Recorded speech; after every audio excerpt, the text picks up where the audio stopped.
The other thing that I think is going to be interesting, and I read you all that stuff from the House Oversight Committee, all of that stuff, 2014, 2015, 2017, was when he was vice president. So this gets back to what I was saying a moment ago about Trump on that second impeachment. Now, this is, as I said, I started the show. What's good for the goose is good for the gander. If House Republicans were on defense when House Democrats said that he's not in office, you can't do this. You can't impeach a guy not in office because it says shall be removed from office. Well, what are you doing with Biden? He was vice president and out of office as vice president. 2014, 2015, 2016, 2017 are all from that timeline that I read you. When Hunter Biden's getting paid, we get it. He was influence peddling. He was doing all this bad stuff, 100%. But what was Joe Biden? Was he in office?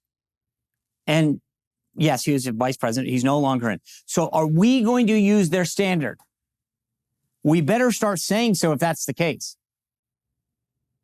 We better make sure that we have all of those Democrats who said it doesn't matter that Trump was out of office.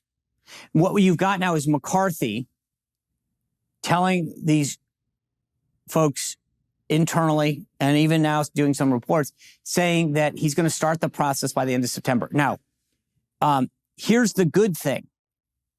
To kick off an impeachment, you do not need a vote of the House. It's not in the Constitution. It doesn't say that you have to kick it off. So he doesn't need 218. He can just do it. He can tell these committees, look into this. And I get it. In the House, you got a huge bunch of folks. I've told you, Marjorie Taylor Greene, Lauren Boebert, they've already introduced the resolutions.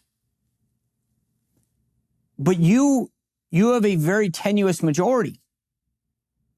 Don Bacon from Nebraska is saying, I'm not there yet. I think you probably have a few more in New York alone.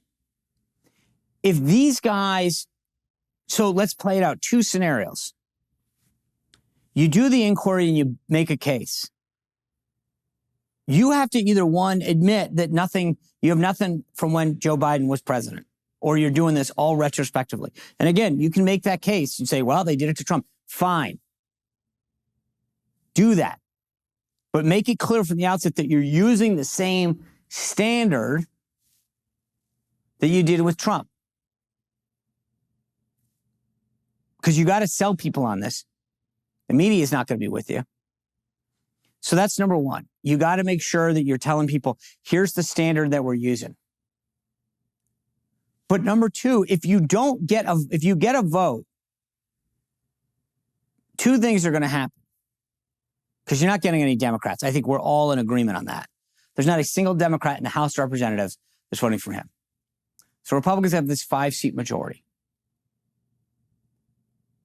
What happens if it fails? What happens if you don't get 218? You get 216, 217. Then you have Republicans try to impeach Biden and they failed. They couldn't even make the case. If you're Biden, you do a victory lap. You guys couldn't even get me. That doesn't look very convincing, does it? So if you're going to do it right. Get the votes, get the Don Bacons, all these members from New York on board. If you they always say, what's that saying? If you're going to go for the king, make sure you kill him. If you guys go down this impeachment path and you fail, if you fail on the vote, you've empowered Joe Biden and the Democrats. Trust me, this will be an issue. They will utilize it. And remember, everyone keeps saying, oh, well, there's three groups. You got hardcore people who are going to vote for Trump or the Republican nominee. You got hardcore people who don't really care, as they've shown in Pennsylvania. They'll vote for anybody. Those are your Biden voters. And you got this many in between. Michigan in 2016 was 10,703 votes. That's it. A couple of these states, 50,000, Wisconsin, last time. That's all that you need to persuade. And if the Democrats go out and make that case, then we are going to have a problem. Look, Republicans are going to face a lot of pressure to at least not just open this impeachment inquiry, but to go after him. President Donald Trump's been truthing Look at this one. Republicans in Congress, though well-meaning, keep talking about an impeachment inquiry on crooked Joe Biden. Look, the guy got bribed, he paid off, and he wouldn't give $1 billion to Ukraine unless they got rid of the prosecutor. Biden is a stone-cold crook. You don't need a long inquiry to prove it. It's already proven. These lowlifes impeached me twice. I won, and indicted me 4 times for nothing. Either impeach the bum or fade into oblivion. They did it to us. See, this is exactly what I'm talking about. They did it to Trump. And then he truthed again. I never had an impeachment inquiry. I had an impeachment, which I won.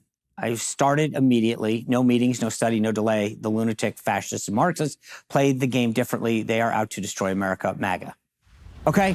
So think about it. A lot of these guys who Trump supported or are big supporters of Trump, they see him saying this. They want an impeachment inquiry. They want it. He doesn't even want the inquiry. He's saying, hey, you guys just didn't even do it. You just put it up and sent it to the Senate. I mean, this House can do that. Just put it up for a vote and go. So there's a lot of political pressure. Trump doesn't care. He's like, they did it to me. Do it to him. There's no inquiry. In fact, the Washington Post started out his term by saying, let the impeachment inquiries. So the left has a different standard. We get that. But that's what we're up against. So we have a massive political question to answer. We are at a crossroads. We come back in the next week, right after Labor Day. House Republicans will be back in. They got a lot to do. The government is going to run out of funding at the end of the month. It always does. So, but regardless, only one of the 12 appropriations bills has passed. McCarthy's open to this inquiry starting. Fine, open the inquiry. But my point is this, and again, I don't want anyone to misinterpret this, but tread lightly. If you blow this and we lose the House, Katie bar the door, baby. Biden wins a second term, they keep the Senate, and there is no backstop. There is no Jim Jordan. There is no Jim Comer. There are no investigations. They are blowing through this. ESG, DEI, pronouns, it's all coming your way. The House of Representatives is the only backstop we have right now to the most progressive, radical agenda in our nation's history. And you cannot turn back. Once they do what they do, we're done. So I say all this because I get the goal, but I also understand the consequences. And we need to be honest about both. Because if we screw this up and we lose the House of Representatives, we are in big, big trouble.